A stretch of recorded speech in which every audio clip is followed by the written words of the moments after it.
Copyright disclaimer under Section 107 of the Copyright Act of 1976. Allowance is made for fair use in purposes such as criticism, comments, news reporting, teaching, scholarships, education, and research. Fair use is permitted. That's a born thief there. When his mama gave birth to him, he ran off with the placenta. My father farmed this land almost all of his life. My grandfather farmed it most of his life. He bought it back in the 1920s. During that time, he raised cotton, corn, peas, all kinds of vegetables. But it's still in the Smith family. Not one piece of it has gotten away. Giving complete and full credit to the Bish Gossip on Instagram, this spooky story is a reality, and it is in fact heartbreaking. The Smith family has owned over 600 acres of land for over 100 years, but a judge in the judicial system has just ruled that a railroad company can now take possession.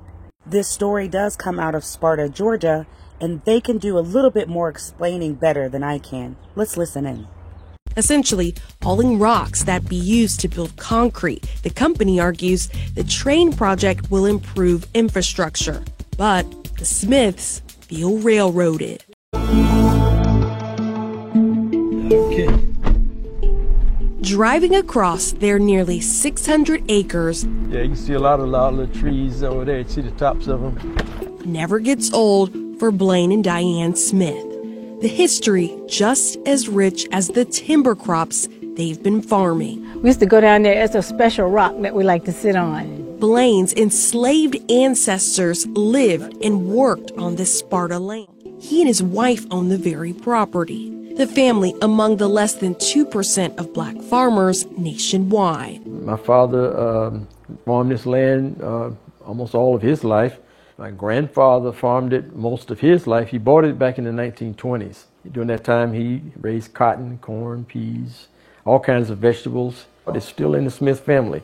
Not one piece of it has gotten away. Until this September. State leaders decided parts of the Sparta land are no longer theirs. It's my property.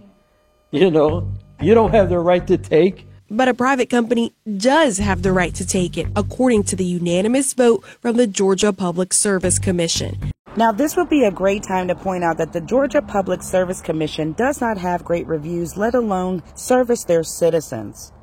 There's a Anna Yordova who gave a 1-star that says, as a public service, please service your people. For the past 20 years, Atlanta Gas Light has been able to charge monopoly fees on their gas and pipelines, and we cannot do anything about it. Since they have permission from the Georgia Public Service Commission, thank you for taking care of the people, signing such wonderful permissions. Their prices are absolutely unreasonable. My bill is $200 for December, and nobody has lived in the house all year. That's quite disturbing. There are just tons of citizens who are just unhappy with the Georgia Public Service Commission, which automatically raises a red eye and a flag because something's deeper than the troubling issues at hand.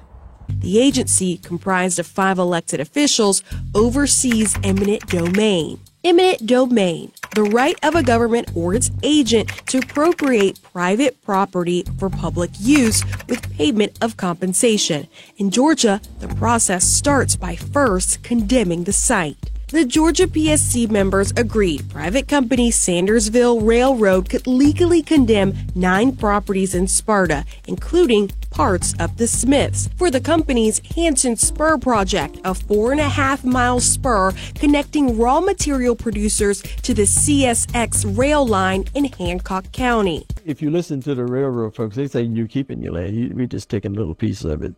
To me, we've got somebody who's coming through it like they are. They're devaluing it. They're defacing it. They're creating hazards through it. They are just one of at least a dozen local eminent domain cases in recent years, from Atlanta to Newton County. Current statistics are few and fragmented, but Atlanta News First Investigates found nationwide data.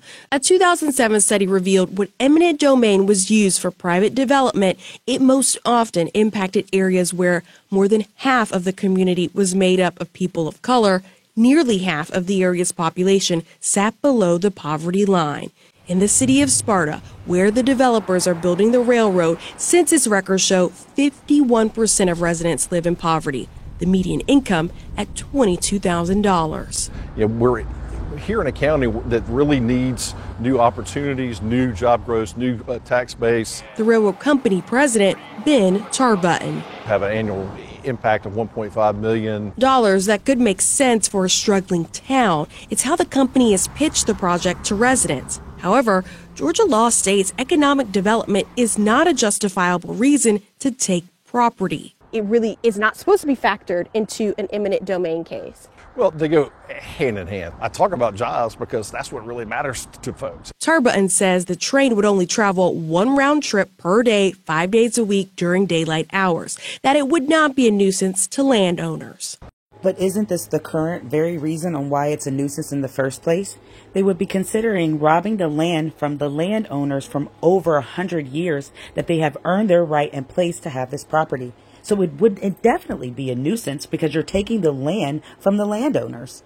That doesn't make much sense, nor does the traveling routes to benefit for jobs. How will it create and help a whole town?